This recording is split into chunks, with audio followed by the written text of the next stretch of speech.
nggak sih Anda berpikir, kenapa ya keputusan penting itu kadang bisa meleset? Padahal yang memutuskan orang-orang pinter semua. Iya kan?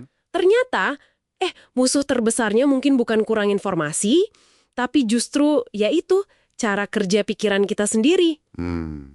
Hari ini kita mau coba gali lebih dalam nih beberapa wawasan penting dari Harvard Business Review soal jebakan-jebakan psikologis yang, sering nggak kelihatan tapi bisa menyabotase pilihan kita. Betul sekali. Dan bahayanya itu ya karena tersembunyi itu tadi. Itu dia. Ini bukan salah logika biasa, tapi lebih ke bias, anomali berpikir yang udah nempel gitu di kita. Udah bawaan ya. Bisa dibilang gitu.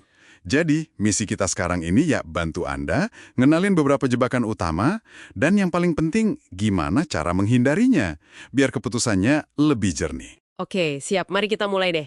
Yang pertama nih, ini umum banget kayaknya. Jebakan jangkar atau anchoring trap. Iya, jangkar. Jadi pikiran kita itu cenderung kasih bobot berlebih ke informasi pertama yang diterima. Ingat nggak contoh soal populasi Turki itu? Oh iya, yang tebak-tebakan itu ya? Betul. Angka pertama yang disebut, mau tinggi atau rendah, itu ngaruh banget ke tebakan orang selanjutnya. Kayaknya kalau negosiasi harga sering gini ya. Atau bikin estimasi awal. Sering banget. Jangkar ini bisa macam-macam. Bisa angka, bisa fakta pertama, atau bahkan kesan pertama aja. Nah, buat ngelawannya, pertama sadari dulu. Sadar kalau ini bisa terjadi. Terus, coba lihat masalah dari banyak sudut pandang. Jangan cuma satu. Oke. Penting juga nih, pikirin sendiri dulu deh sebelum nanya orang lain, biar ide kita nggak langsung kejangkar sama pendapat mereka. Oh, iya bener juga. Dan, ya, cari info dari sumber yang beragam. Jangan cuma satu pintu aja. Sip. Nah, selain jangkar tadi, ada lagi nih yang nggak kalah licik. Namanya jebakan bukti penguat confirming evidence trap. Wah, ini juga klasik. Jadi kita cenderung aktif nyari info yang dukung pandangan awal kita, sementara yang pertentangan, ya diabaikan gitu aja. Seringnya nggak sadar loh. Betul.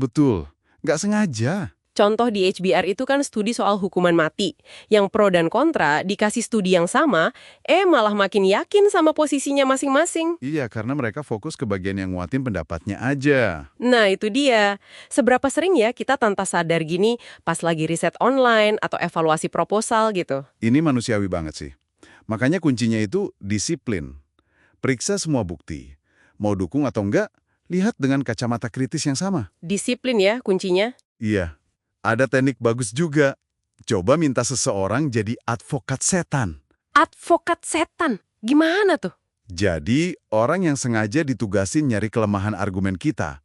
Nyari argumen tandingan paling kuat. Atau, kalau nggak ada orang, tantang diri sendiri.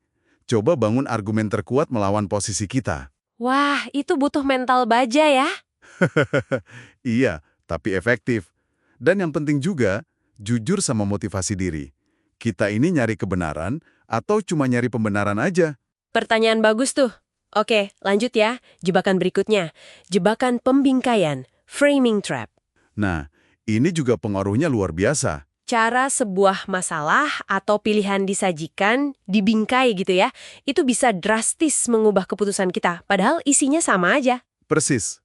Contohnya kan yang asuransi mobil di New Jersey sama Pennsylvania itu, cuma beda cara opsi defaultnya disajikan, pilihannya jadi beda jauh-jauh. Iya, hanya karena bingkainya beda. Atau contoh klasik Tversky sama Kahneman, kalau dibingkai sebagai untung, kita cenderung hindari resiko, kayak 200 dari 600 orang akan diselamatkan. Oke. Tapi kalau dibingkai sebagai rugi, misalnya 400 dari 600 orang akan mati, kita malah jadi berani ambil resiko. Padahal kan hasilnya sama persis. Betul. Dan yang menarik, framing ini sering nyambung sama jebakan lain. Kayak jebakan status quo atau jangkar tadi. Oh gitu ya, saling terkait berarti. Iya. Solusinya, pertama, sadar dulu kalau bingkai itu nggak netral. Selalu ada sudut pandangnya. Jangan terima bingkai awal gitu aja. Jangan langsung telan mentah-mentah ya. Betul. Coba formulasikan ulang masalahnya. Pakai cara beda. Gimana kalau dibalik? Dari rugi jadi untung atau sebaliknya? Tantang juga bingkai yang dikasih orang lain. Oke, dicatat. Nah, ini semua tadi bisa makin parah kalau ditambah satu hal lagi. Jebakan kepercayaan diri berlebih. Overconfidence trap. Ini dia biang kerok seringnya. Kita cenderung terlalu pede sama akurasi perkiraan kita. Ingat nggak contoh prediksi rentang indeks Dow Jones itu? Analis kasih rentang, tapi seringnya kekecilan. Ya, terlalu sempit rentangnya. Nunjukin mereka lebih yakin dari seharusnya. Nah, ini nyambung juga sama yang namanya kekeliruan perencanaan, planning fallacy. Betul. Meremehkan waktu, biaya, resiko, melebih-lebihkan manfaat. Klise banget dalam proyek. Iya banget. Terus gimana dong ngatasin optimisme berlebih ini? Ya, selain waspada sama jebakan-jebakan tadi, ada satu konsep lagi nih dari HBR yang bagus banget. Terapkan pandangan luar, outside view. Pandangan luar, apa bedanya sama pandangan dalam? Pandangan dalam itu fokus kita ke detail unik proyek kita saat ini. Itu yang alami kita lakukan.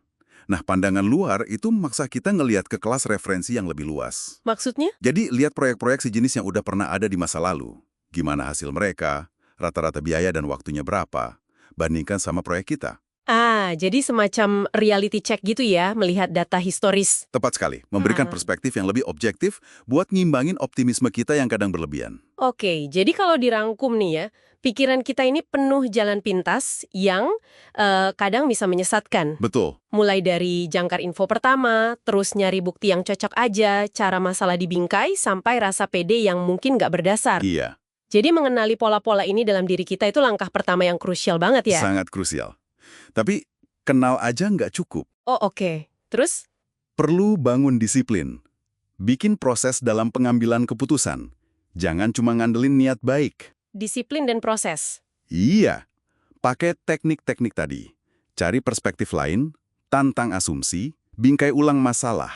Dan jangan lupa, pakai pandangan luar itu untuk keputusan penting. Siap. Kesadaran akan jebakan ini, ya seperti kata pepatah lah, forewarned is forearmed. Sudah diperingatkan, berarti sudah siap senjata. Mantap. Nah, sebagai penutup nih buat Anda renungkan. Kalau jebakan-jebakan ini aja udah kuat banget pengaruhnya ke satu orang, coba bayangin gimana efek gabungannya kalau ini terjadi di level tim. Atau bahkan ngebentuk budaya pengambilan keputusan di seluruh organisasi Anda. Wah, itu. Bisa jadi ini akar dari keraguan bareng-bareng, atau malah kegagalan yang berulang terus. Sesuatu buat dipikirkan lebih lanjut nih.